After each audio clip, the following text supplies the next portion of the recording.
At the end, what the fourth industrial revolution will lead to is a fusion of our physical, our digital, and our biological identities. When I wrote the book, I started to write it for years ago. It was published 3 years ago. It was sold, very interesting, over 1 million times in the world. And what is interesting is that 800,000 copies, more than 800,000 copies of those 2 million were sold in 3 countries alone: China, Japan, and South Korea. And you may be interested, who was the biggest buyer with 16,000 copies at the same time? It was the Korean military. Because the fourth industrial revolution will have a major impact also on warfare. Yeah, I drove up from Philly. We're going to have the thing tomorrow, and I was up till like 4 last night putting these slides together, and I think I pushed myself too much, so I was like sort of struggling with the back of the brain migraine a little bit, but it's rolling back. But the gratitude for the scenery, the beauty of this drive up here today, and the sunset and the stars and you beautiful people. I just think it's really important to start from a place, because some of this stuff is really heavy, and there is so much beauty in the world, and like we're all part of it. So it's a real. Normally I flew to Tulsa to talk to 12 people. So this is really amazing to within 6 months in January to actually have people in this moment that is meaningful. And I feel like, I'm from Philly. I thought I was gonna fight school closures in Philadelphia, and it turns out it seems like I'm fighting militarized nanotechnology cyborgs now. Some of these things I did not know, but when you keep pulling the threads, and in my city, it's a large city, it's a black city, and it's a very poor city, and it's surrounded by very affluent community around us, and we have University of Pennsylvania and Wharton Business School, so that we're sort of a test bed. So a lot of these issues that I find at a macro level, then they actually affect people I know, so I have this weird synthesis of studying things. I actually work when I'm not doing this as my unpaid work. My husband keeps saying, "Can't you make it a hobby?" I guess I can't make it a hobby. But when I'm not doing this work, I work at a botanic garden. That's part of the public park system, and so that is actually what keeps me grounded on land. But we're being meddled with by Comcast, and they want to put their industrial Internet of Things agricultural sensors in our sacred land, and MIT wants to put a big glowing orb in the river next to us, which, who knows, it looks a little cultish, and the Knight Foundation is giving us money to, they're the head of the Internet of Things. And so there's things even just directly where I work and where I'm a part of that are woven into this. So I feel sometimes regular people can unexpectedly fall into something that they feel like they're supposed to do. And when I first spoke with my friend Chris, he farms. We have 3 acres, this urban farm youth program, and he's very religious and a farmer and grounded. And he's like, "Alison, you're a Jeremiah." And I'm not very religious, so I had to go look it up. And then I thought, oh, God, really? It wasn't so great. But I guess I'm here to tell you the Babylonians are coming, and they're pretty much Eric Schmidt. So who am I? Much of my work, I wander around the internet. I sort of put this burrs on a dog, and I bump into things, and I think things get put in my path. People get put in my path, and so my background is actually art history and historic preservation and cultural landscapes, which is kind of a weird thing. I hate finance. I hate computers. I hate all the things that I had to figure out to try to put this puzzle together, but I'm pretty good at the puzzle. And I keep saying I would love for someone to find the thing to say, "Alison, you missed this part and you're totally wrong," because that would be great. So far I haven't found that, but I look, a lot of the work that I do, I'm looking at LinkedIn profiles, World Bank videos, the 990 tax forms, grants, just to piece it together. And it's amazing, people say, "Oh, it's a conspiracy." I'm like, it's not actually hidden. If you go looking for it, if you look in people's LinkedIn profiles, they brag about what they're doing. They just don't imagine that anyone who would be against their program would think that thing to look at their LinkedIn. So I don't know, there was somebody on social media yesterday who was connected to Finclusion in blockchain identity with the World Bank.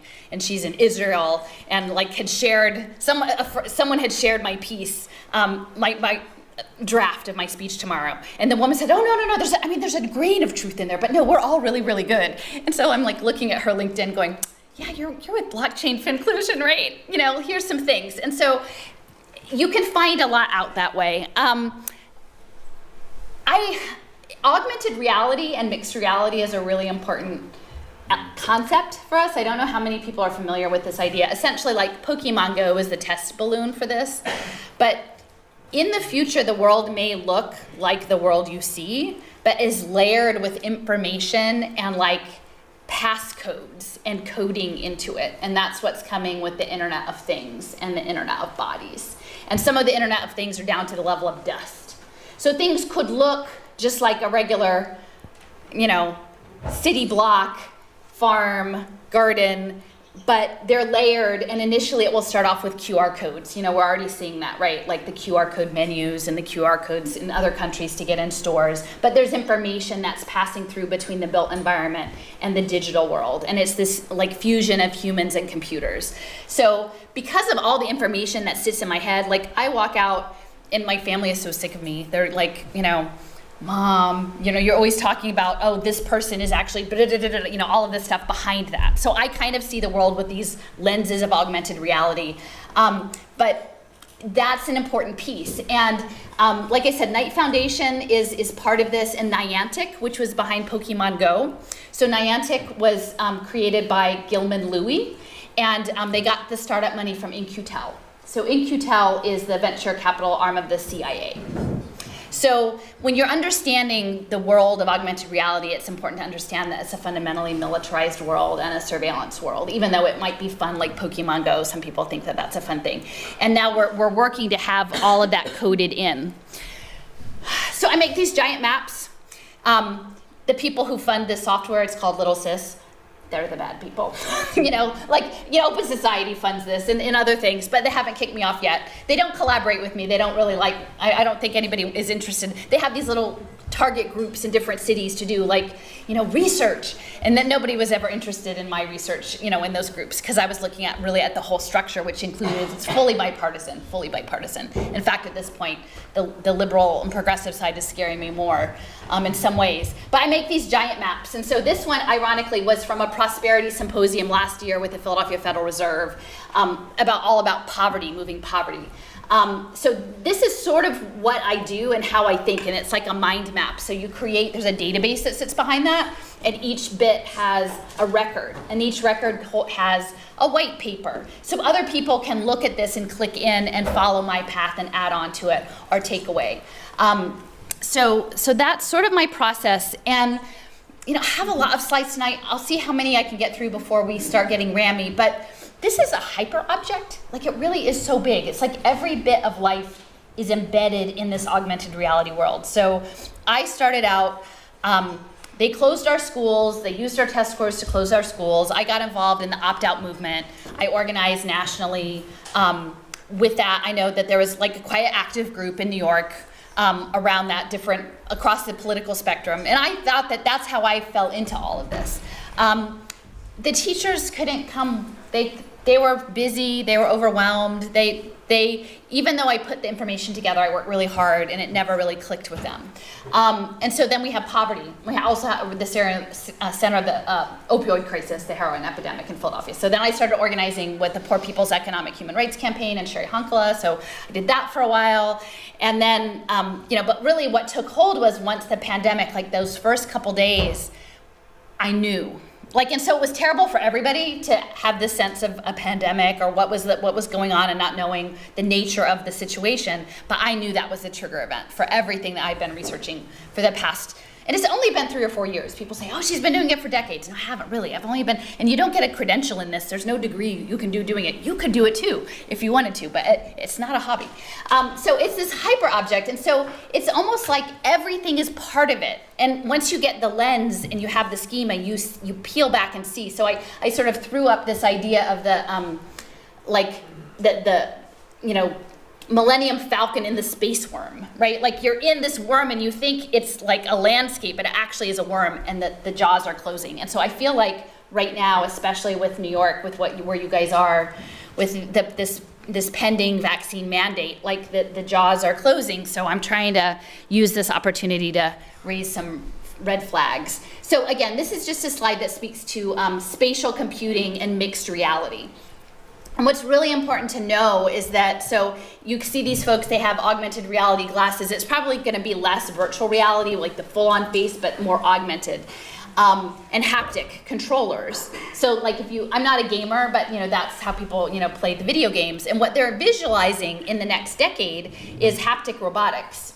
So that if you imagine the next phase of globalization being not just outsourced call centers or outsourced coding work or that level of VIP kid online teaching, but that it actually goes to the point that you could do micro work assigned by artificial intelligence anywhere in the world for the cheapest price if you have the right credential. And someone puts on a haptic suit and they run the factory like 6 countries over. And these very advanced factories that are going to be created are very expensive. So they're going to find the place that is the most stable as they understand it from an environmental, like climate crisis point of view, from a social crisis point of view. And they're going to build their factory, and they're not going to like really bother to have many people there.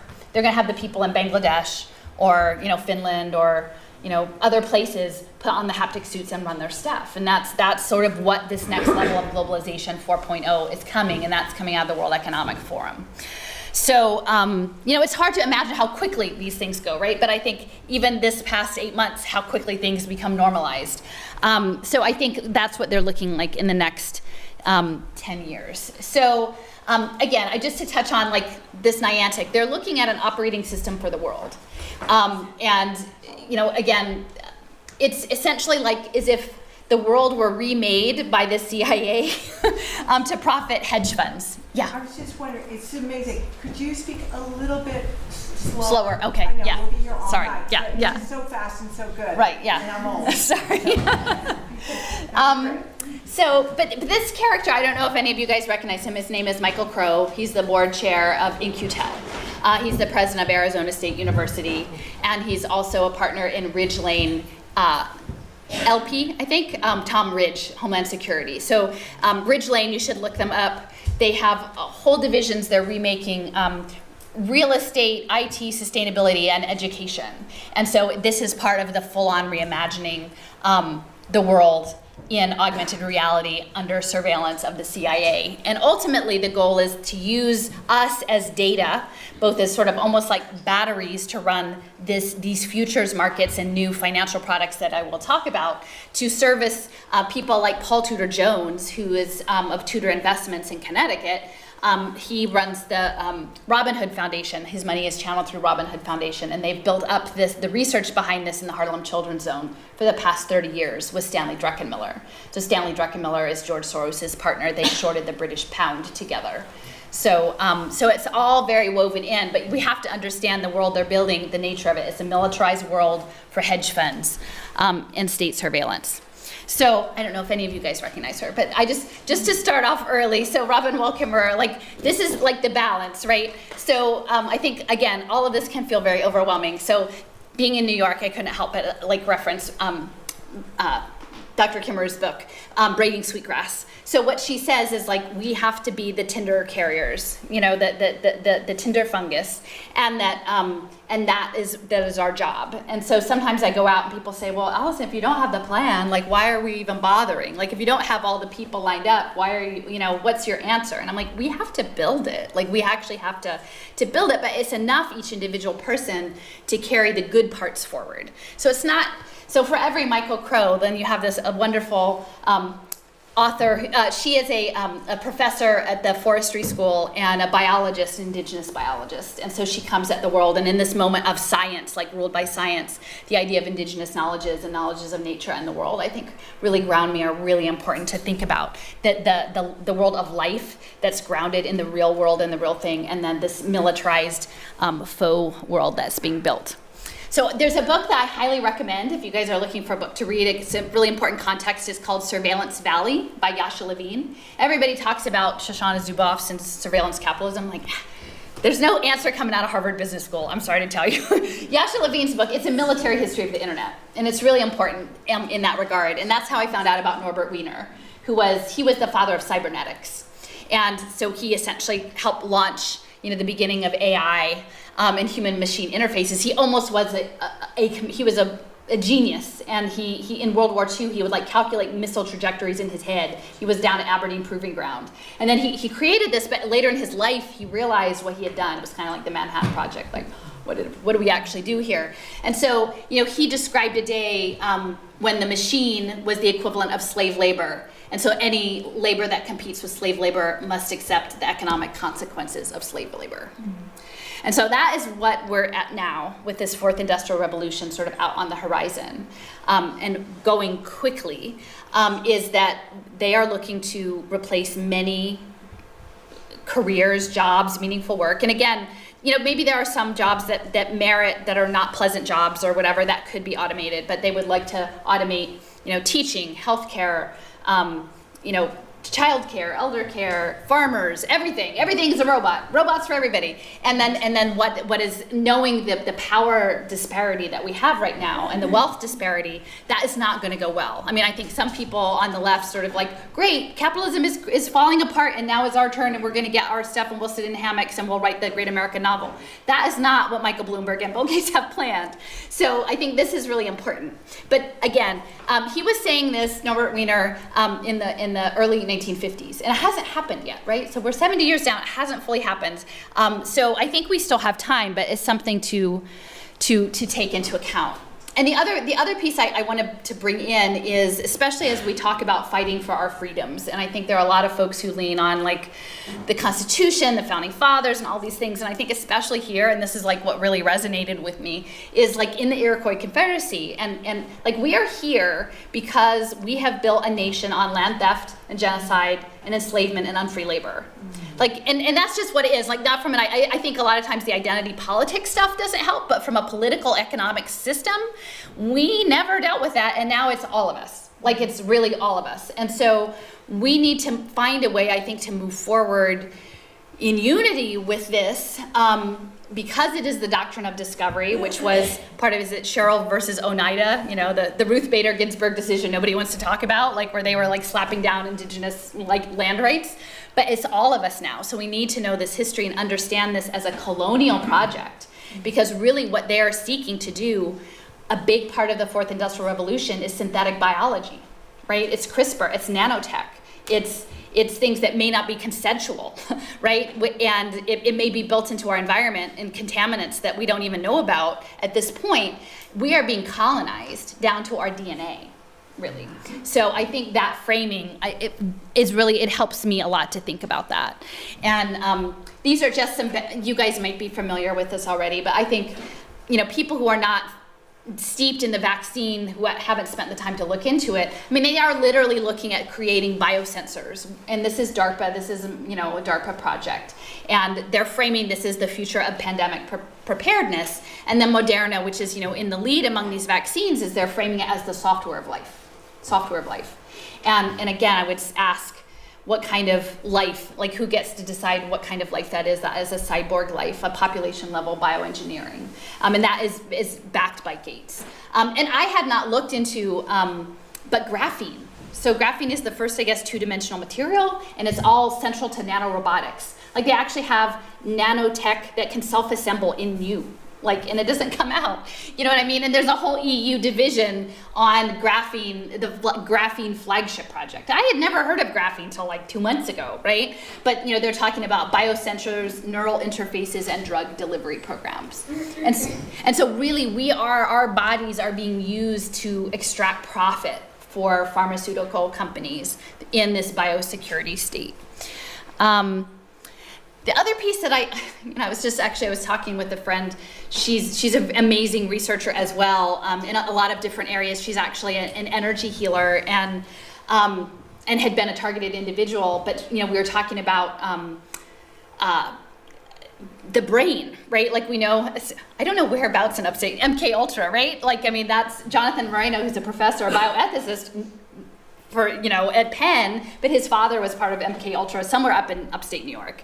Now we're looking at mind control, like we're actually talking about using neural dust and other things to both enhance soldiers. They call it dual use. Like, you know, they'll frame it, they'll develop something for a medical purpose, you know, but they're actually using it for militarized purposes, and it's very unclear in what ways it could be used on domestic populations. And again, whether or not that's agreed upon or you have a right to refuse that, or if you would know. And I think some of us are all still struggling with like, what happened to everybody? You know, at least for me, I was like, all the people I thought would be with me were like with me on all the education stuff when this happened, and I knew exactly what it was about. I mean, I wasn't sure, honestly, at the beginning, if it was potentially a military exercise that had a real component. Like, I was willing to hold out for a while to see, but I'm like, all of the people who are still out there denying the Great Reset and what it means, you know, I'm like, they specifically, James Giordano, he's based at Georgetown, so these are all very prestigious individuals. He's presenting at the Modern War Institute, which is at West Point, again, New York. You know, he's saying the mind is the battle space, and that they can immobilize the enemy. They can stop people from fighting back. And so, you know, I think and I can't prove any of these things, but I mean, this is from 2 years ago at West Point, and they're talking specifically about immobilizing people from engaging.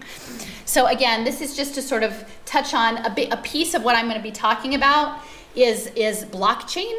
A lot of these systems, blockchain is going to be what connects us into the Internet of Bodies and smart environments, and it will be logging information in perpetuity in these digital ledgers. Could you say that word again? Blockchain, like children's blocks, and then a chain. And there was a book that I read, I think it's called The Half Not Told, about capitalism and slavery and the way in which value was extracted. I'm trying to remember his name. I think Edward Baptiste's book. It's also very good, talking about cotton, the cotton industry, and how they continue to extract more and more profit from physical bodies. They're like, usually when you get more profit, it's because you have an improvement in a machine, right? Like you improve the machine were enslaved people. And essentially what he was able to document was that under threat of torture, they increased their cotton harvesting production so much faster because they got people to use both hands. And essentially it made people dissociate. You know, like they were using bodies in ways that they were never meant to be used. And so I think this idea of blockchain accounting systems, what's coming with the financial pieces that I'm going to be talking about, the legal firms are very much embedded in it. Like I know that the event tomorrow is targeting the Bar Association. They're part of Pay for Success Finance, right? The lawyers are going to be setting this up. The accountants are going to be setting this up. And so when the transatlantic maritime trading laws, that was double entry bookkeeping, was right at the same time, right? And a lot of that maritime trade was in bodies. Well, now blockchain is the new decentralized accounting ledger. And so I just want to make it very clear that these financial transactions in human capital are something that have a very long history. And we deserve to, we need to remember that thinking forward. And so I take a lot, when I think about these things, I think about how do we resist? And there have been people who've been resisting empire, and domestic imperialism, like imperialism within our borders for centuries, right? And so what gives me a lot of hope is looking at indigenous sovereignty movements, right? John Trudell has been a big influence, his work, and I'm going to reference him tomorrow, but also Marinage and the Caribbean slave revolts, right? And so how did people have they over time refused to be erased and struggled against these systems where the odds seemed really out of their favor, and honoring that struggle as we go forward, because I think as we grow our ranks, my goal would be that we come up with a struggle that we are all in it together for the right reasons. So Klaus. So Fourth Industrial Revolution, this is the face of the Great Reset. He's been at it since the 70s. And, a lot of folks I know about Bill Gates. For New York, Michael Bloomberg is super important. And I would say I don't think enough bloggers and speakers really speak to the role of Michael Bloomberg as the person who is really, Bill Gates is going to get everyone on blockchain, but then Michael Bloomberg is going to run the policing smart cities. He's going to run the global police state for finance. And his background, so he was the ambassador to the World Health Organization. He was ambassador for climate change, so all of the sustainable development goals he has his hand in. And his background is he graduated from Johns Hopkins, so he essentially owns Johns Hopkins. He owns the Johns Hopkins School of Public Health is named after him. Event 201 was his thing. But he's an electrical engineer. Michael Bloomberg is an electrical engineer. That was his undergraduate at Johns Hopkins. And so he comes at all of this, his fortune was made in data analytics, right? And so if what you understand about what's coming in a world of augmented reality is that the people who can predict, who have access to the most data, can shape outcomes or short outcomes, that is tremendous power. And so he's had long-standing relationships with Microsoft, with domain awareness system, right? So the ubiquitous surveillance system that they built, New York City built with Microsoft and then franchised, okay? And like there are seats in domain awareness systems in the headroom for the Federal Reserve and Goldman Sachs and these finance companies in the smart policing state. So Michael Bloomberg is also behind something called What Works Government. So it's framed, and a lot of this is you have to tease it apart what they're really saying. They say, you know, data-driven government, e-government, efficiencies, transparency, accountability. That's how they frame it. But he's bought hundreds of Midwest, like governments of Midwestern cities, also cities in Europe and India. And he's dabbling in Israel too. So essentially he's got the apparatus, and even if he doesn't have the politician necessarily, and again this is fully bipartisan, he has the data analysts and the bureaucrats and all of this stuff. So once government becomes sort of run by algorithm, you can just swap out who's standing in front of the algorithm, but the algorithm doesn't change. And so that's why it's really important for New York to understand the Bloomberg connection. So for people who aren't familiar with the Fourth Industrial Revolution, I just want to hit on some of the elements. So automation is a big one. So again, what we're looking at with this whole, the whole COVID situation and the vaccine mandates and the vaccine certificates and the digital identities that will go with it is about managing excess labor, right? So the last time they had, the excess labor in the 80s, they, Black and brown people. Oh, what do we do? Well, we will put them in jail, and then we can extract profit from them in jail. They were accessed as globalization starts. What happens when you have this next phase of globalization and robots are taking over? You have so many more people that are dispossessed. And I was just listening to a book coming up this morning, Custer Died for Your Sins, and they were talking about pushing indigenous people off the land and making them dependents and calling them incompetent and making all their decisions for them. And that's really what we're looking at right now, is that how will Bill Gates and Michael Bloomberg and Cuomo and Eric Schmidt make money off of people when the robots are doing the work? And it's not because they're going to give us a hammock and and some watercolors and tell us to have fun and write poetry. That's not how it is. They want to turn us into data. So the automation is a big piece. I touched on telepresence labor. That started with drone warfare, right? Like drone warfare was early telepresence labor with haptics. Artificial intelligence and machine learning and the Internet of Things and ubiquitous computing. And also synthetic biology. So all of these things are generating data, and I think what I didn't realize, I went through a phase of really focusing on educational technology and as a surveillance and a profit center. And I came across Werner Vinge. He's a professor emeritus at UC San Diego in computer science, and he's also writes science fiction. And so he wrote a book called Rainbow's End, which is sort of a near future world of augmented reality and wearable technology. But he first posited the singularity, which is like general artificial intelligence, like attaining consciousness, right, outside of human control. And once I realized that part of this, I think you hear it with Musk, getting out ahead, is that we have to merge with computers, or the singularity is going to happen. So we have to understand that all of the data we throw off is hastening that process, Whether or not they can actually accomplish it, I mean, I don't have the technical expertise to speak to if they can actually do it. But it is feeding the algorithms and training the algorithms. And I was probably one of the only parents in the Philadelphia Public School District that we refused Google Classroom for our child when they were in school. So they went through 13 years. And Google came in, and most districts, they've taken over all the email accounts. So it would say philasd.org on the end, the kid's name, and but it was a Google account. And all of the teachers were working through Google Classroom. And so before I even understood about the algorithms and the machine learning, I was like, well, that's surveillance. You know, and also intellectual property. If all of the work that you're doing is put and uploaded into Google, but essentially with our Gmail accounts and with our Google Classrooms and our, also, I mean, this is a Google SlideShare, but we're training the machine to replace us. And that's something I think people are not thinking about, and teachers are not thinking about, that when they're running all of their classes on Google Classroom, they're, you know, and then eventually we're getting to quantum computing, and then 5 and 6G digital twinning. So can you raise your hand if you've heard of 6G?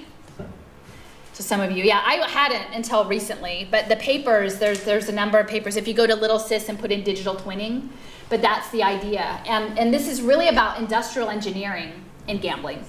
But the digital twinning, I had sort of an online exchange with someone on one of my blog pieces or videos who was in the, he was at work for a company that did digital twinning. And I said, well, we're next, right? Like, he's like, no, but I'm doing a machine, right? Like, I will model I think it'll come back. It's, I'm modeling an engine, right? And then you can tweak the engine in the digital twin and see how to improve in performance. But really what they're looking at doing is they want a digital twin of every person in the world now. And then they actually have these simulations that were set up, I'm trying to remember if it was at Purdue, where they can model out the scenarios, the military, but like literally with digital people. And I made a wonderful friend through these weird digital spaces, but he has spent 30 years, I'm not sure. Yeah, maybe, I see a screen here, but it was, he's designed video games. He's coded games and done AI and blockchain. And he, in the last 5 years, started to realize how it was all converging in really sinister ways. And he's, having 30 years in, very experienced. A lot of the younger people, it's just like bells and whistles, and they don't think that it could be scary. They don't see any of the danger. But he saw the danger, so he's actually right now building a game to try to explain this, so that you could actually play it and see what it means to live in an augmented reality police state. But he has these characters that they actually code and build, and then until you load them all up, they just sort of stand there like droopy. But I think that's the digital twinning thing is really important. I'm not sure, did I?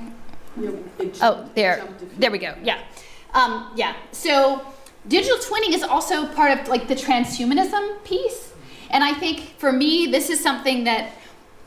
I had limited success with all my previous audiences, and then pandemic happened, and the people who like immediately got me were like people of a strong faith practice, but all kinds, like a spiritual practice, and holistic healers.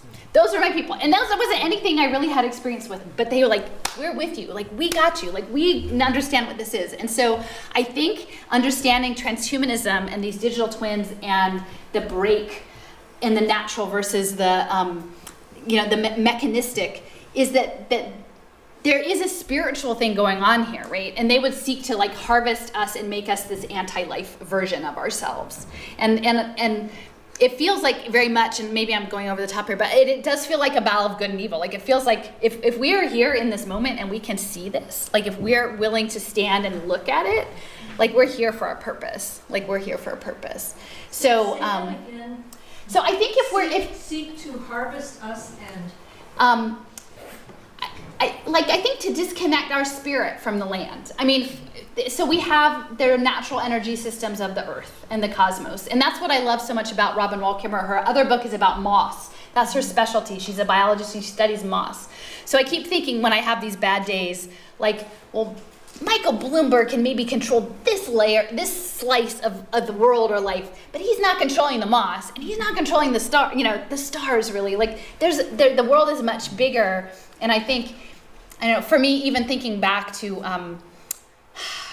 different quantum dimensions or physics or string theory, and I don't have the answers on all of these things, but if we're supposed to just sit back and fight DARPA, out DARPA, I don't think that's going to work. So there's some other tools out there in the beauty of the world and our spirits that we can take this on. And I think they would like to push us into the virtual world to control us, both for profit and to manage us so that they can dominate us. But I think there is actually something about trying to disconnect our beingness, because I think we're way more powerful than they want us to know. And so the digital twinning and reducing us to data that can be engineered is something I think a lot about. So I'm going to talk a little bit about financial markets and reskilling. So they've cleared the deck on a whole bunch of jobs, and now everybody has to be reskilled for the fourth industrial revolution, which means you can code the digital jail or you can build the cyborg pharmaceuticals. I think that's what, is it Murphy in New Jersey? Is that Governor Phil Murphy? Yeah. So he has these new career impact bonds that you can essentially do green energy, big pharma, or coding boot camps. Those are the three things that you're allowed to do now. But skills is really huge because it's a financial market. And one of the people who is behind the skills, his name is Pavel Luksha. And I would encourage, especially if you're interested in the education space, there's something called Global Education Futures. And Pavel Luksha started it. His background is actually in mining, which is interesting. But he's from Skolkovo in Moscow, which is sort of the Silicon Valley and he's a transhumanist, and he thinks that we should upload our consciousness to the internet, and that's how things are going to go.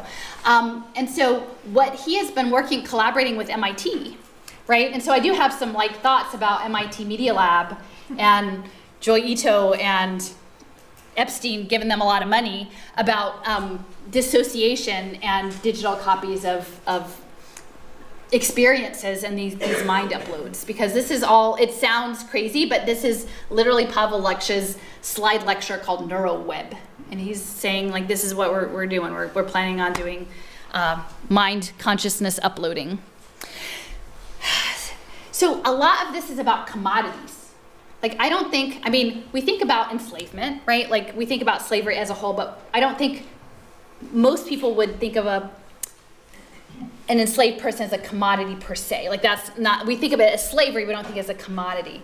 But there's a good talk by a guy, his name is Calvin Schermerhorn, and it's supply chains and commodity chains, and it's about the finance of the domestic slave trade. So when they stopped this transatlantic, but continued it, they were moving enslaved people from the Chesapeake Bay tobacco area into the sugarcane plantations in Louisiana. And so there was a whole financial apparatus that had to happen because the currency was different.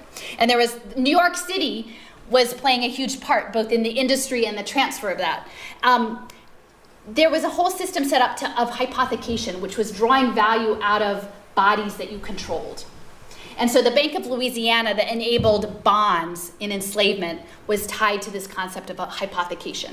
And that's really what's coming up, is that we're going to be considered commodities and predictively profiled based on our perceived value to this new system, this anti-life system.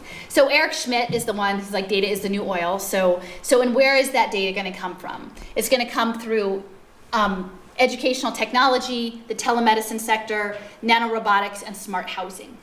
So the housing is really important too. And it may be less so out here, but looking at 3D printed housing, manufactured housing with smart devices. So there's a company in Austin that's doing tiny houses, but they look really cool, right? They look like mid-century modern, everything in but it has 60 Internet of Things sensors in it. And they've been piloting on refugees, because a lot of this is piloted through humanitarian aid on Syrian refugees, where they have retinal scans. You have to have a retinal scan to get in your house.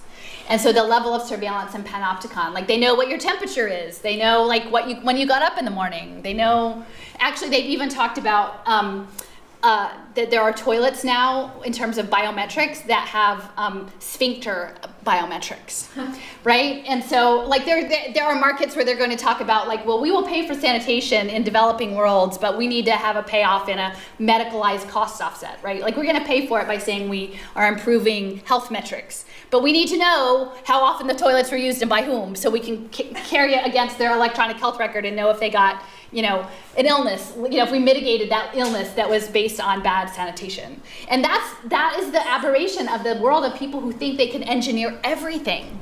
I mean, it's a sickness, and that's why I keep sort of getting back to it. I think it's a Western sickness of like the brain of having that level of control. Alison, can you just say what the Internet of Things and the Internet of Bodies is? Sure. Okay. So the internet, so they have developed sensors that transmit information. It can be just very simple information or complex. So our phone is an Internet of Things. Like it's like the most common one, right? And there's a lot of data that is collected. But they're actually putting sensors as small as dust into everything, like pavement. Like in Colorado, they're trialing sensors in highway pavement. So as you drive on it, like there's data interfaces going on. And there's like huge concerns over also the EMF radiation related to all of this signaling. And you know, we're mostly water, right? So all of these waves, you know, many scientists have expressed concern to the World Health Organization, the United Nations about this, but all of the United Nations are in on the game of the fourth industrial revolution, and they're not going to, it runs on the Internet of Things. The Internet of Things is what will make augmented reality. But it could be as simple as a QR code. It doesn't actually have to be super sophisticated, because that's the thing, and it holds data. You're in this store, and it links to the date, right? So they can be very low tech. Michael Bloomberg actually put a bunch of unhoused people on blockchain in Austin for a pilot as part of ID 2020. And it's just a QR code. Like they gave the unhoused people, I guess they don't feel like giving them a phone, so they just gave them a laminated card with a QR code on it that would have all their data that would be unlocked. So that's generally the Internet of Things, but smart street lamps, right? Like that's, part of it is an urban infrastructure. If you've noticed a lot of the new LED street lamps going in, I mean, maybe not out here, but in the cities, they're putting them in everywhere. Philadelphia, and this is why I kind of love Philadelphia, is because we're so half-assed about things. That gives me some hope. Like our first smart infrastructure was big belly trash cans. These, like they were supposed to sell, like I'm full, I'll compress myself, and then eventually send a signal for someone to come pick me up. And it was supposed to be efficiency but we never plugged them in, I think. So they just sat there like regular trash cans. So like it does give me some hope that like, but like who would think that like this stupid trash can is like part of the like militarized takeover of the world? Like you wouldn't really, you know, like I hate those stupid trash cans. But like that's how they started. Smart trash cans, smart lights, smart pavement. I think they're talking smart paint. You know, but it's, and what's so upsetting about it is it's all being pitched as sustainable, right? And it's green. We're going to have green smart cities. But yeah, efficient, cost. But they don't talk about like the energy, the water to cool the data centers, the child, you know, miners in Congo mining the minerals that were like taking over Brazil for the lithium, or Bolivia for the lithium. Like that once we have all these devices, like all these Chromebooks, this is planned obsolescence. They don't last maybe 2 years, and then they go in a landfill. Like it's not green. They want to say it's green, but it's all set up this way because the United Nations Sustainable Development Goals, of which there are 17, and unless you actually look at them, most of them are poverty management. They're about people. They're not actually about the environment. Like they're not really about water. Like there are about 4 or 5 that are actually about like air and water and things. And the rest are people, managing people. And it's being managed for financial markets that I'll talk about further. But all of it has to be run through a device or it doesn't work for the financial markets. So they're going to tell everyone, Greta is going to go out and tell everyone that we have to, you know, be green and swallow our nano pills so that we can have the best telemedicine, you know, in this new fourth industrial revolution world, when really it's a very twisted and toxic environment that they're building. Oh, sorry, did I lose it? Oh, there you go, okay. So Internet of Bodies, I guess that's also is the nano pills. Like, so some of it is wearable tech, and I'm going to talk about that later. I mean, wearable tech really is kind of like your phone in your pocket at a basic level. But the Fitbits, now they have brainwave monitoring headbands, like for meditation and biofeedback. But even like swallowing, like, well, they have like medications with Internet of Things pill caps so that they know if you took your pill or not, or at least if you opened the cap or not. But they actually are talking about like having things that you swallow. And then with Profusa and those biosensors, like ultimately, that's an Internet of Bodies thing where it blends with this hydrogel inside of you and you resonate with this mechanized energy source, 5G, 6G, what have you. And so that is coming out of the World Economic Forum. Like, I'm not making this up. It's not just like a cute phrase that I use. They have a whole white paper called the Internet of Bodies. And that's how they talk about people. Like, because they're not planning to be in the Internet of Bodies. Like, they probably, like Richard Branson, he's got his Necker Island down in the Caribbean. Like, they're not gonna be in the Internet of Bodies. We're gonna be in the Internet of Bodies. Anyway, I just wanted to put this, the reimagining, right? So who is reimagining? Well, there you go. So Eric Schmidt. And Eric Schmidt is reimagining us as his mining commodities. Like, pretty much. That's what Eric Schmidt is reimagining us. And look, everybody's going to be reskilled so that we can mine one another. Geofencing, I don't know if you guys are familiar with the concept of geofencing, but for me, it was really interesting. I didn't know about Operation Paperclip. Like until recently, like when I was looking at all this in terms of like post-World War II, when a lot of the Nazi scientists were brought over into the US and like polished up and put in important positions. And Werner von Braun like was the head of NASA. And so essentially this global digital jail is gonna be run from space. And that's why all of these satellite constellations are going up right now. Kuiper and Musk's and all of these different ones. And so the prison is run on satellites. And so if you understand, it's kind of crazy, but if you reimagine the US space program is run by the Nazis, like, it makes a lot more sense, like how this arc of this trajectory is going.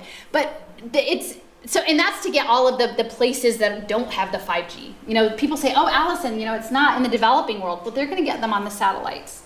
That's how they're gonna get them. But the geofencing is this real-time GPS. So like really, all the GPS stuff, it gets really creepy when you start saying like they know where you are in real time, right? And they can predict you in real time. Geofencing used to be used for marketing, right? And they would put a designation with geolocation coordinates, and if you would like have a device on your phone and walk into an area, it would like ping like, here's a special offer on a burrito, or some, or the museums would do them, like, oh, you walk next to this painting, and there's something on your phone that will tell you about the painting.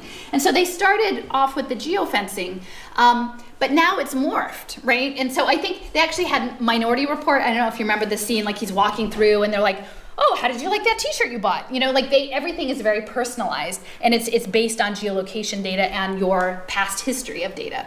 But now they're talking about actually connecting it to these distance, like wearable technology distance things. So then it starts to get really weird if you start to think about like your pets and the electronic fencing, right? And like livestock. And I used to think it was really like my husband a couple years ago, I don't know, back when it was like a novelty, the great white sharks were tagged and they had names, and you'd be like, oh, where is Kate the shark? Oh, they're off the coast of Florida. Isn't that interesting? Oh, they're now off North Carolina.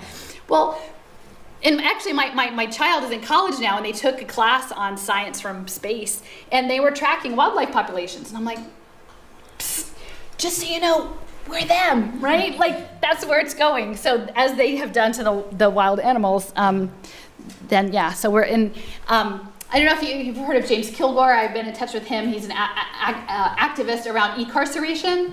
And, I was like, James, this is what it is. We have to look at domestic livestock management, like satellite management of domestic livestock, because that's where it's going. Like, that's what it's going to look like. And so you can see this is like context-aware devices and integrated smart environments. But you can see there's the your transit, your machine arm, industrial thing, the transmitters, and you can't, if you're on the highways these days, you can't not see a 5G tower now. I drove out halfway across the country early on during this, and you were never outside the sightline of a 5G tower on the highways now.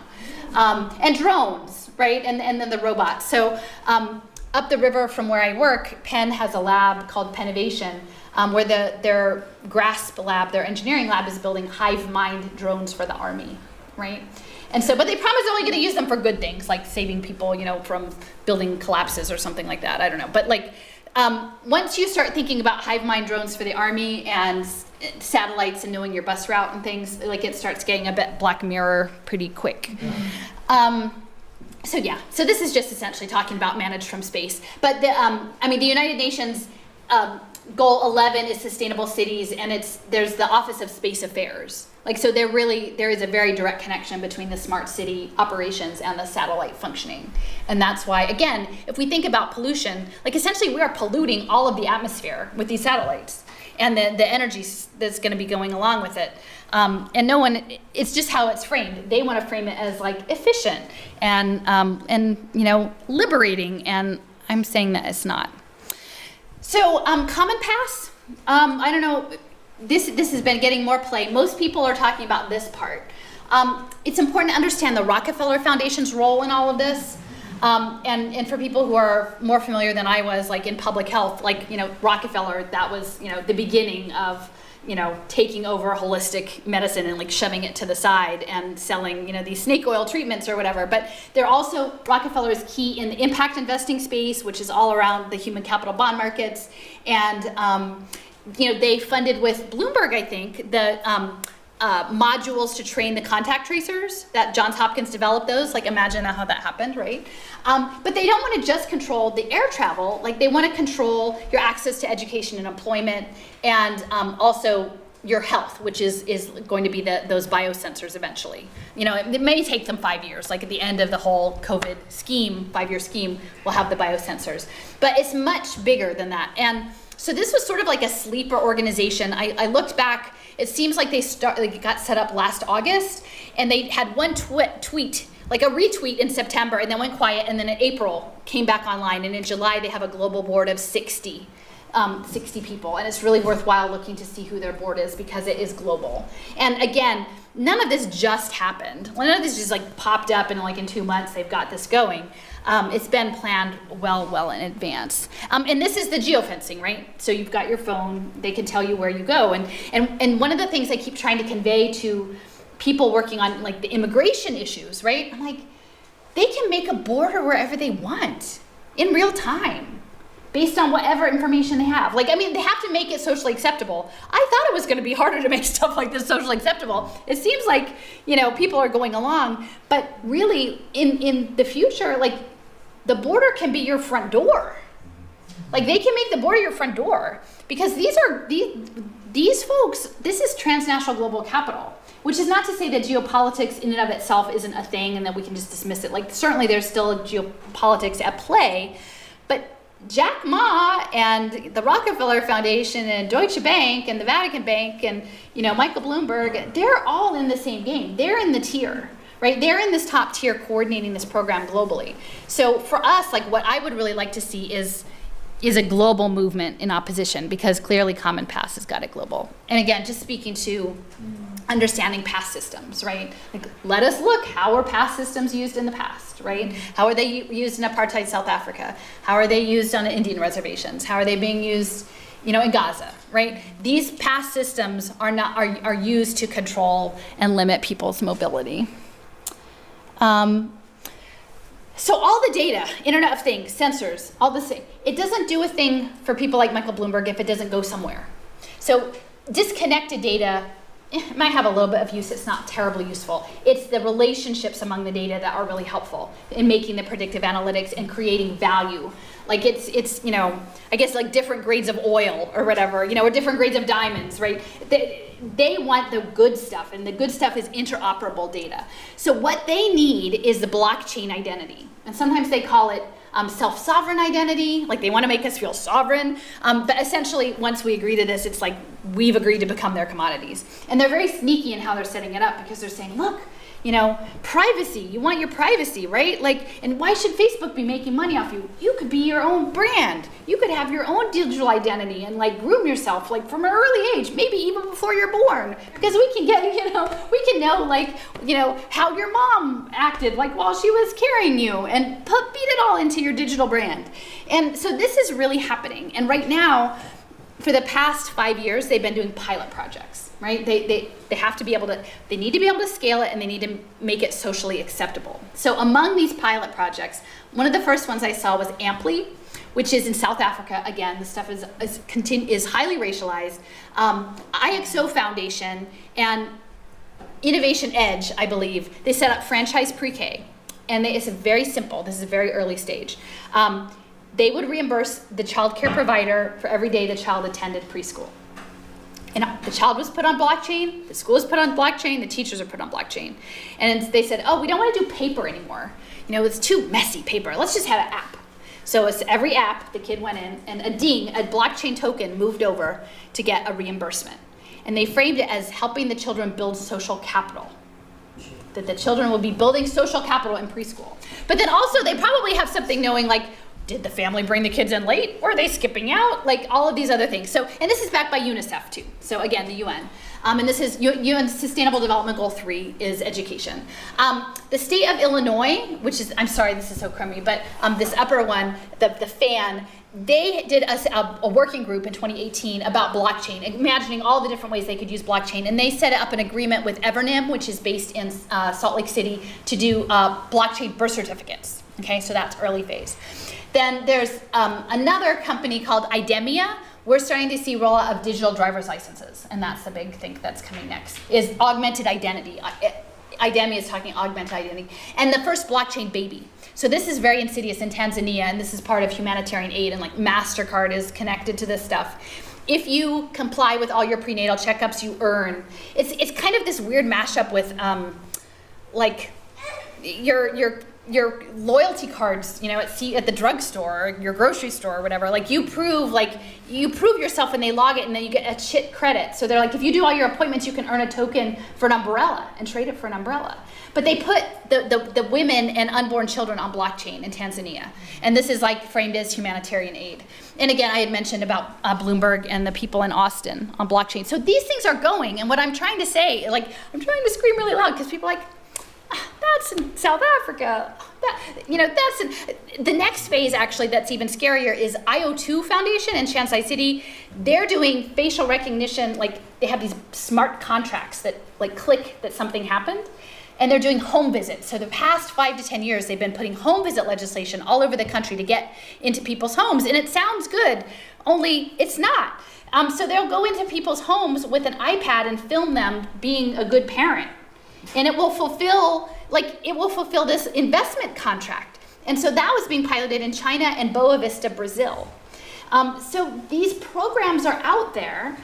They're backed with the UN, with hedge funds. The guy, IO2 Foundation, he was educated in Hong Kong, Columbia University, and London School of Economics. Like these are worldly people. They travel amongst each other and they plan these things out. And imagine essentially having an officer of the state come in your house and tell you if you're parenting appropriately and put it on video with your facial recognition and your children's facial recognition and have that be tied to global investment markets. I mean, it's abominable, but if they get away with it, in a cloud-based world, once you have the model, it could be uploaded in anywhere in the world in a month, shorter than that. Like it's not physically like, oh, we have to build this whole, it's software as service. Once they build it, they can put it anywhere. That's why we need to all be together on this. So anyway, these are, they're talking about COVID credentials on blockchain. If you look up, I mean, this is one of the COVID credentials members, but there were like 60. I can't even, I couldn't even put them all in little sis. It's just too tiring and exhausting. But you see Evernym, you see digital twinning. This is I Respond, which is humanitarian aid. And then this one is learning economy, which is essentially about creating a currency and training tokens. And all of this stuff is about tokenizing things. So we're moving to a world of globalization where there's not actually, we know they're pushing the Fed, dollars, these digital dollars, the central banking digital dollar system. It's going to be like script. It really is going to be like script that's coming. Like that won't even be like dollars and things. You'll like, you have 3 coins for your housing this month. And then they can change it up. And they're already tracking in China social credit scoring and parolees on blockchain and smart environments. So imagine, and this is what people need to know for the the Bar Association. The first social impact bond in the US was at Rikers Island, and it was around youth incarceration and recidivism. And so Bloomberg brought it over from the UK for Goldman Sachs. Just a second. Take a breath. I know it's a lot. So essentially, and I'll talk about this later, this is cost offset, ginormous like prison industrial complex cost offset, and they're gonna be reskilling all of these people. So imagine you're being put on parole and all the nonprofits that are servicing you on your reentry are all investment markets, right? And imagine the world as a global digital prison, right? Where poverty is still criminalized. And they don't actually want to build all of those giant jails. Because when I was researching schools, I realized these crazy people, they don't want bricks and mortar schools. They want Pokemon Go education where you don't actually have schools, you don't have buildings, you just wander around and collect points. And then occasionally drop in somewhere and have someone give you a consultation on how well you're doing. That's their vision for school. And the same people at the MacArthur Foundation are in prison reform. And I'm like, what are they doing in prison reform? No one's going to build enough prisons to hold all the people displaced by the Fourth Industrial Revolution. They don't want to build that many prisons. They'll just turn the world into a prison. The people who can be off that have their own island without the internet of bodies, and then criminalize poverty and create pathways, and all the nonprofits process the people on the pathways for impact investors. And so really these returning citizens are just a cash cow for the processing. And they're never supposed to actually get out of the system because then their market dries up, which really stinks. So it's important to know there's 10 digital nations. I don't think we're a digital nation, but like Canada, the UK, Australia, Portugal, Uruguay, Israel, South Korea, there's a couple others. They're all going full on e-government. Digital identity with your digital driver's license. Oh, Estonia. So Estonia is the model. Estonia is the model blockchain country. Little tiny Tesla. And that's the crazy thing. It's like the Nordic socialist stuff because they actually have the benefits that can be co-opted and people are used to having them. So then there's just like, oh, it's super convenient, like Sweden and the chipping. It's totally enmeshed in all of this. But this is from the Israel's digital government plan. And like I was just looking over that because Israel is actually running the Rhode Island COVID reopen. Like nobody's talking about that. I'm like, why is the Israeli Health Department running Gina Raimondo's COVID reopen program? And I'm gonna be writing up stuff on that, but there's a webinar on my YouTube channel that you can just watch. But like, so let's look at, they're modeling all this stuff on Israel and talking about Estonia and Israel. But they've lifted up this national rights engine, right? The national rights engine. And so I think it's being framed as like, these are your benefits. Like these are your public benefits. But everybody gets a different one, right? Like depending on who you are. And so if you imagine a smart world where your rights and privileges are tokenized on blockchain, like whether you can cross your front door or not, whether you can go to school or not, everything is a token and everything is a right or a privilege that you have or you don't have. At what point do constitutional rights or civil rights do they all get usurped by blockchain smart contracts? But of course they're coming out the gate like, look at all these things we have for you. Aren't these all very nice things? Only some of you don't get them, And like maybe you have rights when you leave, in the morning, but you end up speaking out on behalf of your rights, and when you come back, your retinal scan on your affordable housing pod doesn't work. That's what, and again, am I saying it's all going to happen? I can't say that it's all going to happen, but I think people need to understand the technology is there, that it definitely could happen if we're not speaking out. So this is just more about blockchain, but this is from this crazy timeline of Pavel Luksha, the Global Education Futures, on their website. They have a timeline, but they actually talk about people-nairs, that fortune's made up of people. And this is the thing I have that's a bit of a challenge with me, like being on someone who's like leans more left with like the free market libertarians, is I think there's a whole group of people who are just like, leave us alone, just leave us alone, we have our own town, do our own thing, have our own markets, like fine. That's not how it's gonna go. It's the Peter Thiel big L libertarians that are essentially going to start using these blockchain platforms to invest in people as commodities. And so this is a diagram of how this works with a payment by results system, Alice. Alice is a blockchain investment platform in poverty. So this is the kind of stuff Peter Thiel libertarians are going to be investing in people as poverty. And then this is another sort of free market libertarian publication out of Idaho. And essentially it's sort of like a community blockchain currency, only like you can be invested in like by your church or local like rich people. And you can program money. you can actually program the money, and that's what I'm talking about, script, is that in Australia, several years ago, they put their disability benefits on blockchain as programmable money. It's called Making Money Smart. You can look up the white paper. So essentially they're talking about making it all conditional. And you can imagine that you get a digital wallet of tokens for your benefits, but it's all conditional. And then if those benefits are privatized and put in the impact space, people can gamble on you. Alison, Yeah. are you, maybe that's what this is, because I didn't understand any of the words you just said about the last slide, Okay. but maybe it's going to be answered here, because Yeah. I don't understand how someone makes money off my poverty. Yeah, I will get there. Yeah, I'll get there. It's hard to say which thing first. So I'm like, it's important to understand blockchain interoperability, data in smart environments is commodities. And I have a good diagram that talks about that. But this is just one example in which these pay-for-success finances were creative financing in Connecticut, because tons of hedge funds in Connecticut. They set up this intervention with women who were flagged for substance use and child protective service involvement. And so Yale came up with an evidence-based intervention for these women. But these women made $10,000 a year, right? They're like single women, like trying to raise a family in Connecticut on $10,000 a year. And nobody was giving them any more money, but they were gonna have them pee in a cup several times a week and do an intervention.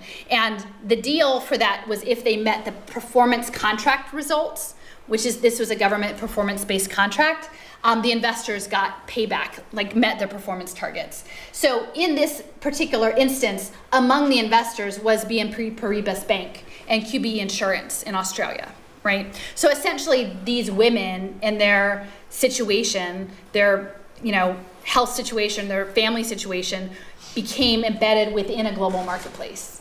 So let me talk to you about how that works. Okay. I'll skip that. But here's John Trudeau. John Trudeau essentially was talking about the guerrilla theater of politics and the audience getting to participate, which I thought was really good for now. So I'll skip a little bit. Some people call this, we're just talking about industrial engineered society.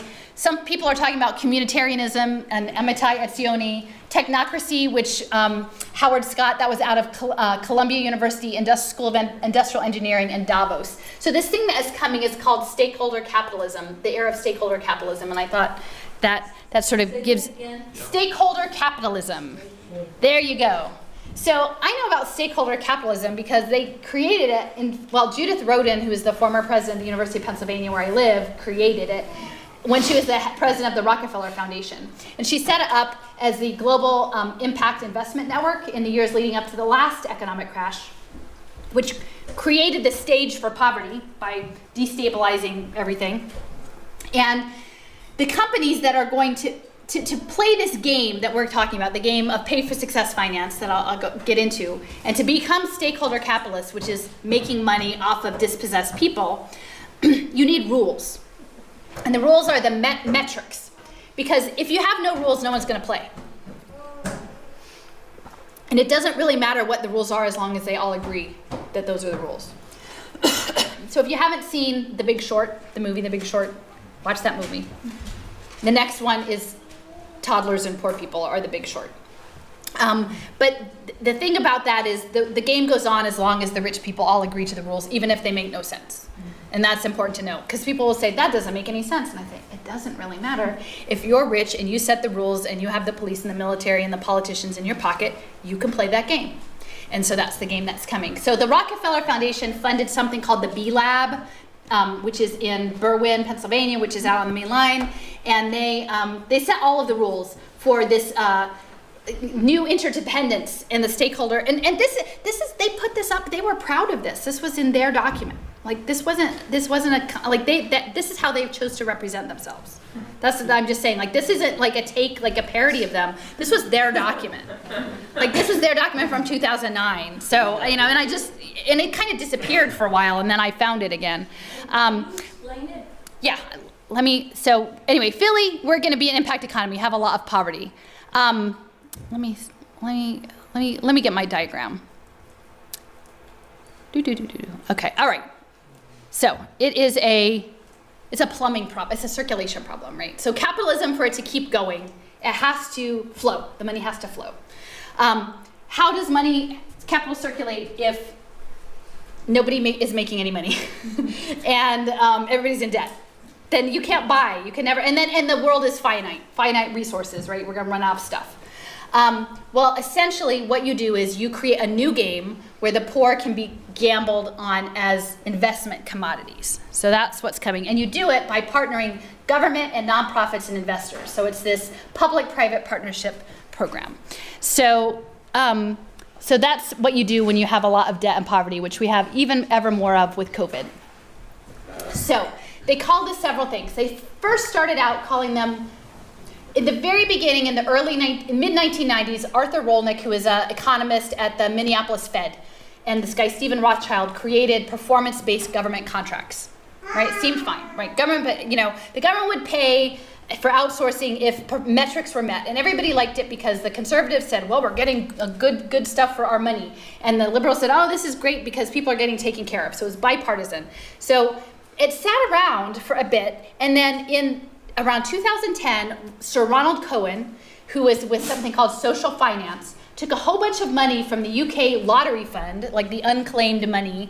I think it was called Big Society Capital, not lottery. It was the unclaimed bank accounts. So they had this big pot of money and they said, we're gonna come up with social impact bonds to improve society with these social impact bonds. So we're gonna do performance-based metrics. And now the technology is caught up with it, right? Like we have the Internet of Bodies and we have the Internet of Things, we have real-time data, we have satellites. We don't need to push people around. We can start to scale these projects. So he created this idea of a cost offset. Eventually, social impact bonds became pay for success. They couldn't scale them. So pay for success is predicated on the fact that the government can't do it, right? Like they have to outsource it because they're like, we don't have the money really. Like we're so lean, we can't possibly do all the public benefits that we need. So we're gonna outsource it. That's based on the austerity. They set a contract based on a metric. So for example, one of the early social impact bonds in the US was in Salt Lake City. It was for pre-K. And they said, you need a cost offset to justify the profit taking. And they would say, if we give at-risk kids pre-K, we are going to reduce the number of kids in needing special education. So if we put a little bit of, if we put the smaller amount of money up now to preemptively fix them, we won't have this later problem that's more expensive. And the difference between what we put into the program and what we have calculated with our equations that the cost would be if we didn't fix it is we get a slice of that and the investor gets paid back their initial investment and the performance target if the metrics are met. So this one, this social impact bond for pre-K in Salt Lake City was backed by Goldman Sachs. So they screened several hundred kids. They put 100 kids in this pre-K program. It wasn't a particularly super well-funded program, but something. These kids got something. And then at the other end, only one of the 100 kids was screened into special education services, which is crazy because the people who know education would say, if this child was screened as like potentially needing them, there's no way only one of the 100 kids got it at the end. So either their screening tool was pulling in kids, maybe English language learners, kids who were never going to need special education, they just need time to catch up, or they were denying kids services, or some measure of both. And I think those of us who understand like the gaming that goes on in the charter privatization, things can be gamed. And Goldman Sachs is making a bank. So there's another one in Chicago, and it also ties in third grade test scores and family services. So they pick a number. So essentially what they're saying is they reduce, the service gets redesigned to the number, right? Or the metric. So the pre-K offset was special education. Prison is a huge cost offset. We've been hearing for decades, right? Look how expensive prison is. We spend this much on prisoners. How can we do that? Well, all of that is fully embedded in our consciousness now. It's very expensive. Look, that's a giant cost offset. Maybe we can predictively profile people and keep them out of prison, as though being in prison was necessarily something that was an individual choice as opposed to a structural problem. And it's some, measure of both. And so that's how they have the cost offset. Sorry. I know, I think I lost it. So, is it coming back? This seems to be. Yeah. Okay. Okay. So you have austerity. The government says, we'll pay you if you can provide a quality service. Quality meaning a narrow metric. The investors front the service. The thing is, where is the money? People are like, I don't see why they would do this. There's not that much money in this performance contracting system. Like, you just get a little slice, and maybe you don't even get that if the thing you invest in doesn't work. It's not the deal. But the deals have to exist to securitize the debt. And that's where the money is in the securitization. So they're gonna securitize that debt. The people who are in the deal, who maybe never asked to, like, are monitored as data. That's the Internet of Bodies, right? Like, maybe they don't get to opt out of being part of the Pay for Success. I mean, there's a bunch of kids in Chicago whose third grade test scores are part of Goldman Sachs' Pay for Success deal. Nobody gave them the option of not being part of that deal. To make it all legit, even though we know the metric is set so that it will preference the investor, because the investor's not going to invest in something they're not going to make money on. Like, the city is going to work with Goldman Sachs. Like, they're going to make it happen for them. A third party will review the data and say, oh yeah, it's a good deal. You met the terms. Well, the crazy thing is, some of the third party reviewers, there are multiple of these pilots in Santa Clara, California, so Silicon Valley. There's a pre-K, an early literacy, a housing social impact bond, and a mental health social impact bond. The mental health and the housing one, the people reviewing the data are Palantir. And like, that's Peter Thiel's company. They have contracts with Department of Homeland Security. They're doing like sneaky moves with predictive policing. Like, these are not good people, but like, now if you're someone who is unhoused in Santa Clara and you need housing, and maybe you have someone in your family who's undocumented, well, Palantir is going to be checking out your data. So that is part of the deal. And then the deal is either found to be legit, that it was met or not. But once the debt is securitized, people can also short it. And that's the thing that is really vital to understand, is that once it's out on the markets, there are people that are, so yeah, and people say, oh, is this real? No, it's actually real. So this is from 2012, where they're already talking, this is the pre-K finance for social impact bonds, for not just pre-K, but K-12 and workforce, so that's job training. That the assets will be bought and sold by investors, traded worldwide, and aggregated in asset-backed securities. I mean, that's been the plan since 2012. And let me see. So this is in the process now. So what, Phil Murphy, New Jersey governor? Okay, so these career impact bonds, the career impact bonds to reskill people, the guy who's part of that, there's it's all structured debt, it's structured finance. And people don't think, like, why would you do that to like pre-K or workforce development? Because it's a commodities market. They're building commodities markets out of dispossession. So Christopher Riccardi, he was the grandfather of collateralized debt obligations. Like, he did that. He crashed, he was a key figure in the crash of the global housing market. He is part of something called EDLI, which is a platform to securitize debt on these, you can securitize people now on these income sharing agreements. So this isn't for, so pre-K you have social impact bonds. You're probably not going to do an income sharing agreement with a toddler, but you are going to do it for someone who's been reskilled out of their job because they were a cook and their restaurant went out of business, right? You can reskill them to code the virtual jail. And this income sharing agreement essentially says, I don't pay fees for my training, but I agree to sign a contract that you can garnish my wages for X amount of time, assuming I get a job that meets the criteria in the contract. And then you pull that out. So all of that debt is, the plan is to securitize it, and Chris Riccardi is in on it. And you can imagine the scale this is going to happen. So this was in the fall of 2018, and I really actually wanted to go to this event.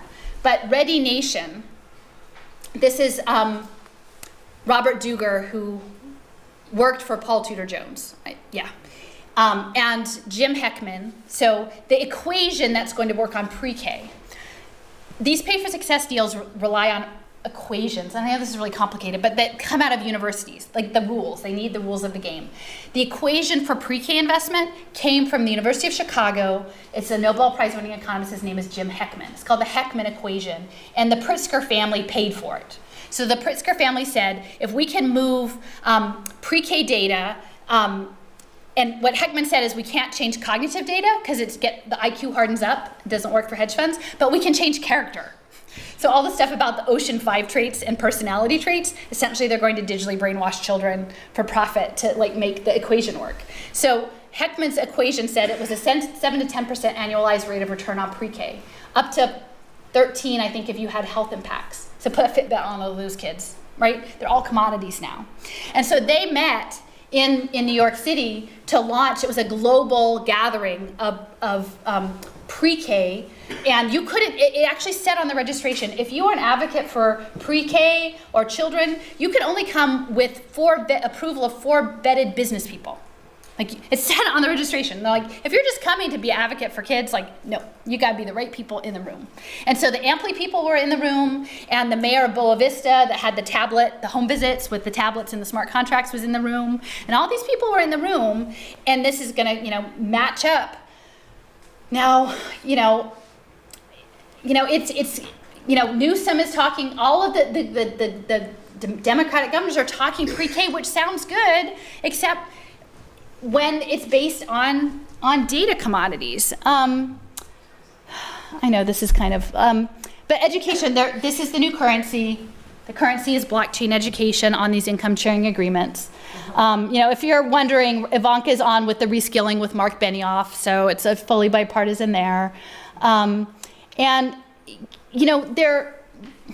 This is a really sad image. So this is actually from a defense contractor in Orlando. Orlando is a center of simulation.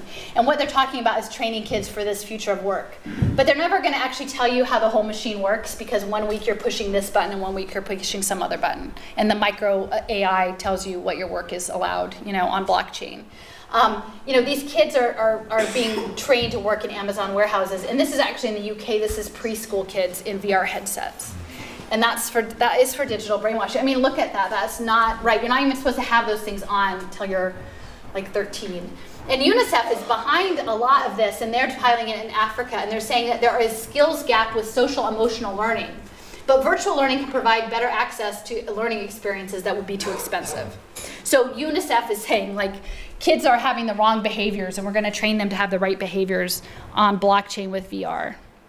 So we'll have more Q&A. I'm just gonna hit some highlights for these are key people in New York State that I threw together. So I have a blog post called like Boiling Frogs and Building Brands. I'm actually, I grew up the kid of Procter & Gamble executive. My dad sold Folgers coffee his whole life. And that was like art. Sorry, I didn't hear. What your dad? My dad sold Folgers coffee. He worked for Procter & Gamble. And Procter & Gamble helped invent the Internet of Things. And I'm trying to remember the guy's name. He was tracking oil of Olay lipstick. And it was the RFID chip. And they said, that's the thing. Why don't you go to MIT? You're going to scale that. And now there's 8 auto ID labs. But Procter & Gamble was very good at both supply chain tracking and selling you things, right? In advertising. And they're based in Cincinnati. So KnowledgeWorks and Strive Together are key players in this space. KnowledgeWorks in killing off bricks and mortar schools and having Pokemon Go education and badges. And then Strive is the human capital pipeline. They call it cradle to career pipeline.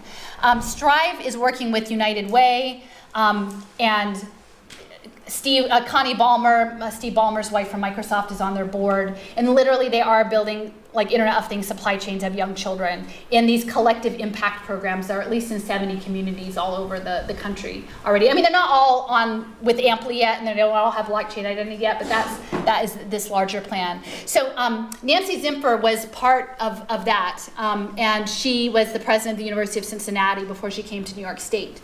So essentially, like when you're like looking at the decimation of what's going to be coming with the higher education system here, like that, Nancy Zimpher was sent into that job. She stepped down now, I think, in the last year or so. But she was sent in to do that work, and now she's working with Ridgelane as well with Michael Crow. The history is really important. Some of you guys may know Mark Tucker. If you've ever heard of the Dear Hillary letter, which I highly recommend you read. It's usually like shared around by conservative people, but actually it was read into the congressional record, so it's an actual document, like a primary source. You know, it's not just hearsay. But essentially, everything in the Dear Hillary letter is what is coming with planned regional economies and apprenticeships and reskilling. And these planned economies are going through, it's the Workforce Innovation Opportunity Act that was passed under Obama. So regions have like preferred economic constructs. So different regions have different sectors that they're supposed to feed kids into. And it really is running the US Chamber of Commerce. They're running, there's a thing called ONET, which is essentially every job will have skills categories, and that is to match you against the blockchain, and that's out of Raleigh. But like Philadelphia, our regional, like our growth sector jobs, other than 2 of them, they all pay under $12 an hour, right? And so I'm going to our poverty committee hearings, our city council, who said, oh, maybe we should think about the gig economy, talking about that. Like it hadn't occurred to them before, but they're pushing jobs that are not sustainable. But anyway, so the US Chamber of Commerce, reshaping education for a workforce development pipeline, came out of Mark Tucker. He was based in Rochester, and he was working for the Carnegie Foundation Corporation. And he was essentially set up to restructure American schools. So it's come from Goals 2000, Clinton, Bush, it just continues forward. And he just recently stepped down, and I'm trying to remember who replaced him, but the guy who replaced him is actually from Australia. So this is out of Rochester, so it's not just New York City. But you should look up the Dear Hillary letter. And oh, this is from it. So they're talking about not a human resource development system, a seamless web of opportunities to develop skills from cradle to grave, driven by client needs with clear standards. And so that is what we're, like now they have the technology, right? Now they have blockchain, now they have smart contracts. Now they're putting education transcripts on blockchain in Dallas and in Tulsa and in higher ed. They've got many pilots. I could give a 3-hour talk just on, I actually did. I gave like a 3-hour talk on like blockchain education, which is coming. But they didn't have the technology in the late 80s when Mark Tucker first started, but they have it now, and that's coming. You know, the other key figure in this is IBM. So IBM is a major player in the space in blockchain education, and P-Tech, like work-based trained STEM jobs. So they're training up, you know, kids for the 4th Industrial Revolution. For the little kids, like, and this is really hard, I had to write a whole blog post about Sesame Workshop and their venture capital arm, and that they were essentially teamed up with IBM to data mine Syrian refugee kids with MacArthur money. So, yeah, and people are like, well, Sesame is so great. But if you actually look at Joan Gans-Cooney, who's been in it since the beginning, you know, they've pushed digital gamification, venture capital, and her husband, who is now deceased, but he was the chair of Lehman Brothers, and he founded Blackstone. So like ever since the very beginning, Sesame Workshop has been an extension, and even the Corporation for Public Broadcasting, which I did not know, was backed by Carnegie. The early head had ties to MIT and the War Machine, and it was like the very first public-private partnership. So, you know, so this is Stanley Druckenmiller and Jeffrey Canada. So all of these I skipped through, but the Harlem Children's Zone, it has been the space to pilot all of these equations, because it really is data and equations and rules. So they've had a long lead on this, and I talk about the fact that, you know, Paul Tudor Jones, whose Robin Hood money was funneling into Harlem Children's Zone, they have this book of 168 pages of equations. Like, if you give a poor kid glasses, this is the economic return. You know, if you solve their parents' diabetes, this is the return. Back and forth it goes. And now they have the equations ready to go. But Paul Tudor Jones, the hedge fund, he got his start in cotton futures trading. Like, he's from Tennessee, he's in Connecticut now, but his start was in cotton futures trading. So, you know, the way in which these wraparound services, which are really central to the Harlem Children's Zone, are now for everybody. Everybody's gonna have wraparound services. You know, I've spoken about Bloomberg, but again, talking about domain awareness system and the security state. You guys, New York City is the home of Sidewalk Labs, right? So that's Google Alphabet's Smart Cities program. And essentially, at NYU, Paul Romer is talking about like charter cities or carve-outs where you have like special exception zones where you could just like hand a zone over, you know, to a company. And I know there's been a lot of pushback in Toronto about Sidewalk Labs there, but really Google would like to have your own like communities where they can set the rules, and they will be smart communities, and they'll have the policing, and if you're unhoused, they'll come put you on a pay for success pathway. Another person is Neil Kleiman. I saw him speak at Penn. He's a professor at NYU. He's the progressive. Stephen Goldsmith out of Harvard is the conservative, so they've teamed up on a new operating system for the city. So all of these smart contracts have to run on e-government and digital identity. And so he's a key figure in that bit. Deborah Estrin was actually, she came out of UCLA, and she is now based at Cortel Technion on Roosevelt Island in New York City. They have a small data lab that's tracking all the health data. But she was early on, she chaired this committee in 2001 called Embedded Everywhere, and this was before they were really talking about Internet of Things. But in 2001, they were already identifying sensors spread throughout the everyday environment, people's activities recorded and shaped by computing systems, and that will shift from computers to smart desks and swallowable health monitors in automated buildings. So that's like 20 years ago. So Deborah Estrin chaired that committee. Now she's at Cortel Technion, the small data lab. And what's really interesting is, like, if I actually went there because I do landscape, so I actually like to see these things and actually go there. I went to Liebman at Harvard, like the social impact bond lab. I just wanted it, like, the banality of evil. Oh, it lives in a cubicle and it looks like this. But I went to the campus to see Bloomberg and Google kind of got that all started, and there's a smallpox. The smallpox ruin is like in this area, State Park, and then there's the FDR Park, and it overlooks the United Nations, right? So it's very symbolic. Like, if you actually think about, and they're looking to data mine your health as a commodity. So this guy J.P. Pollack is also at Cortel Technion and the Small Data Lab. He co-founded as the architect of CommonPass. Right? So the COVID pass is going to tell you where you can go, what you can do, is also about data mining your health. And he actually also has some creepy stuff with zoology, because we have to understand the UN Sustainable Development Goals are about keeping people away from nature and nature away from people. And they're going to say it's for all of our safety, right? And the World Bank has a whole program called One Health to keep people separate. And so zoology, understanding the role of zoology and public health is really important.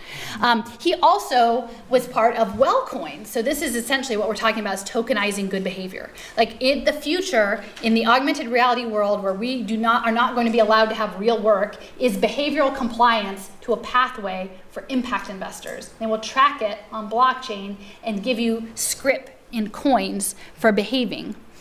So there he is on CommonPass. But there's like 60 board. Like, you should look at the board. It's huge. It's very influential. The other piece is that Google Alphabet is in health, blockchain health. And they call it city block. So you have your smart city, and then you have your smart health system. It's on blockchain, and it's specifically targeting complex urban populations, if you want to read between the line on that one. So there you go. So yeah, so that's one of my maps of the Cornell Tech. And yeah, so I'll just wrap up. So data as currency. They're feeding it to try to hasten the singularity. All of that data, until we're made obsolete and, blend with the cloud, is informing predictive analytics. And that's both for financial markets, and I think we also have to understand it as military signals intelligence, like within these digital twinning and modeling communities.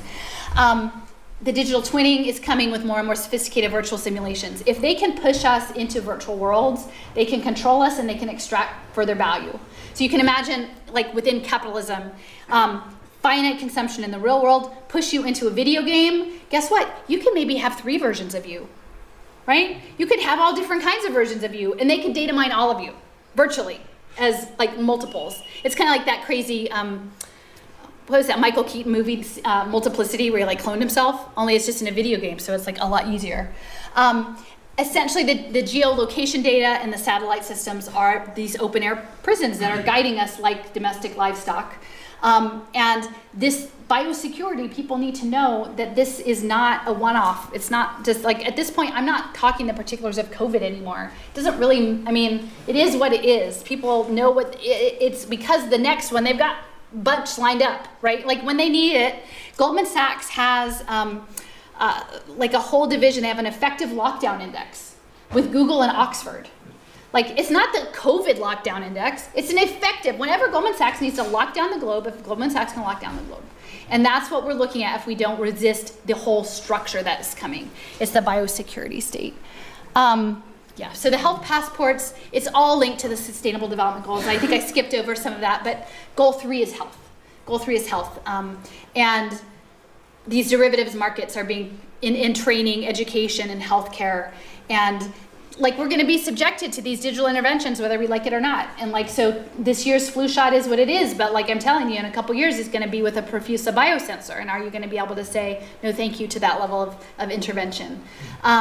The Green New Deal is ultimately going to be about this totalitarian poverty management. It's not what people think. And so much of it is the branding. Like, I'm all for right relationships with, like, we need to heal the earth, each other. We need to be respectful. We need to pursue degrowth. There are many elements of this, but the Green New Deal is not that. I mean, and that's why, like, when you know, Alexandria Ocasio-Cortez came out, I'm like, wait a minute, Goldman Sachs is a whole green bond market, right? Like, does she not know about Goldman Sachs' green bond market and their smart social impact bonds for water management? And Goldman Sachs, like, who is not telling her that? Like, it's a branding program that they hope people won't know till it's too late, that it's all built on the Internet of Bodies.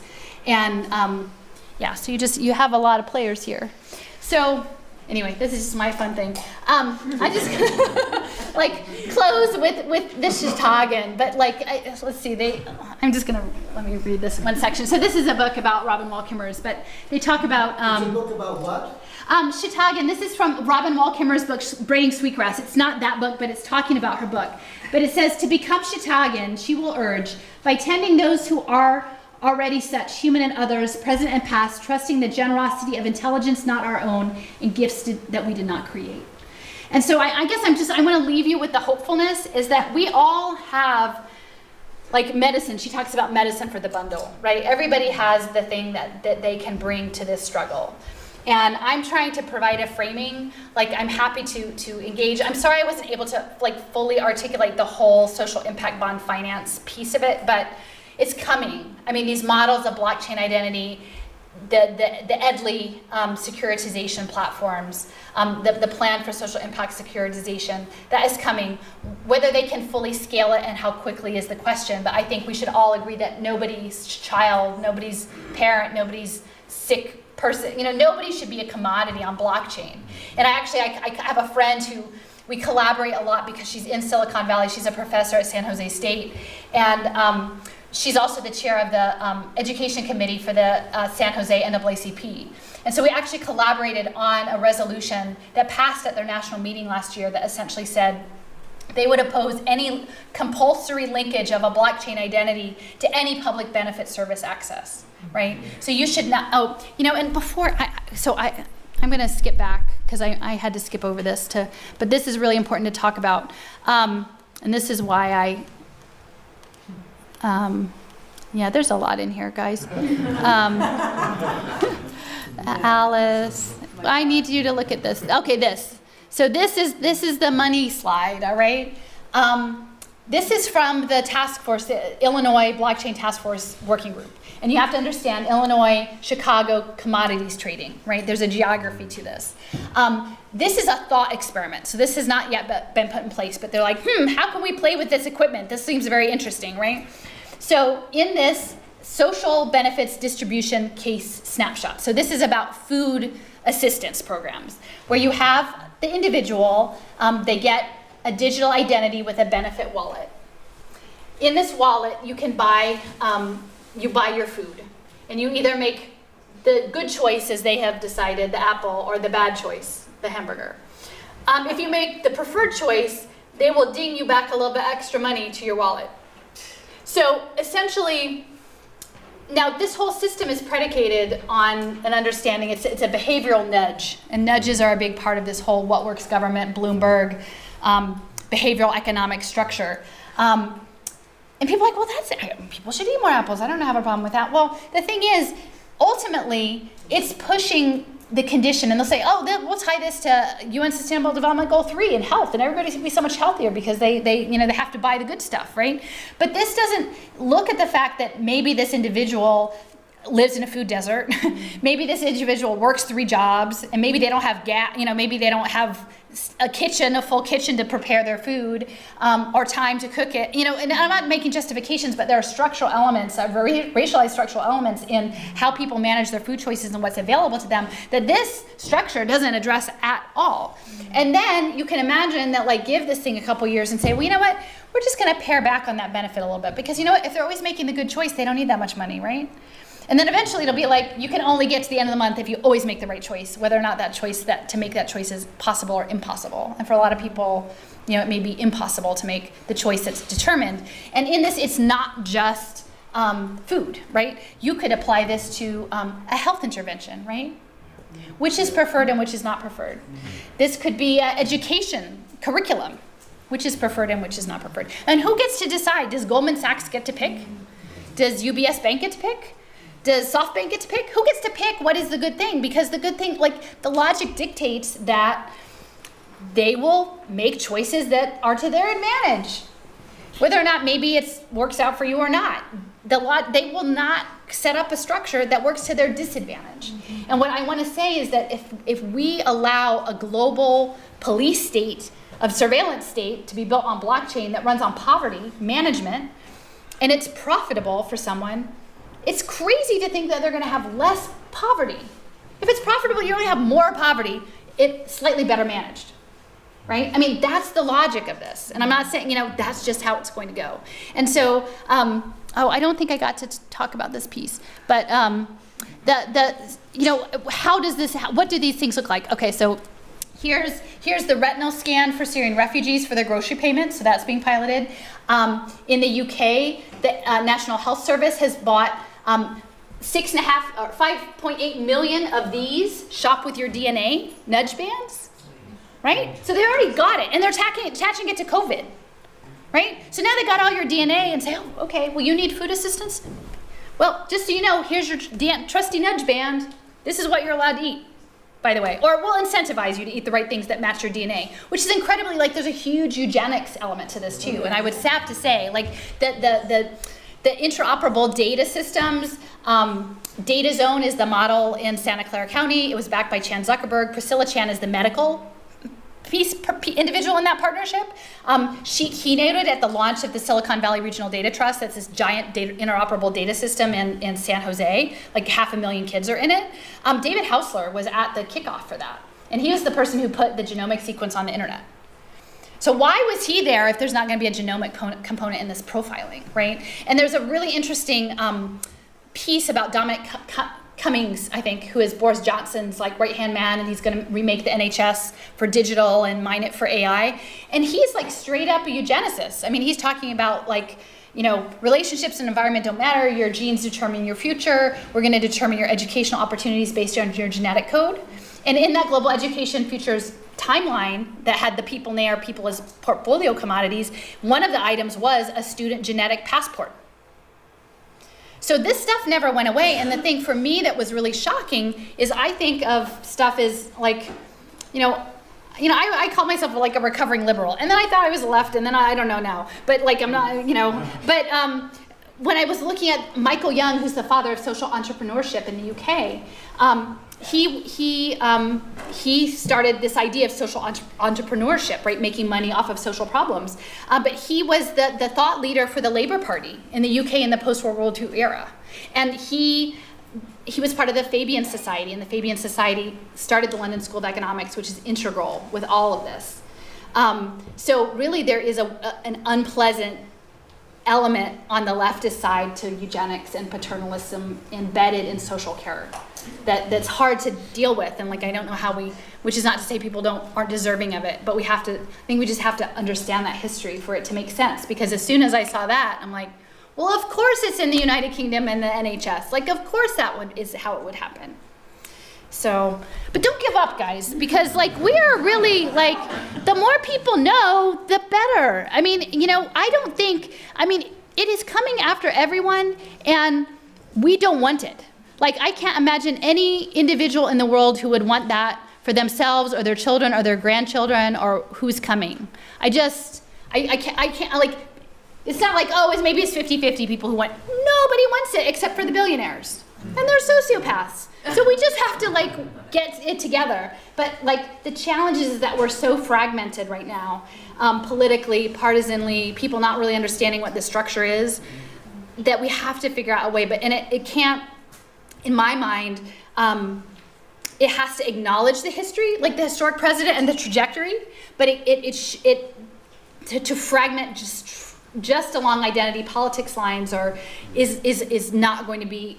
We're not going to be able to get enough people that way. So we have to like figure out some sweet spot there, that we like know the history and acknowledge the history, and then like and look to that history and then like rise.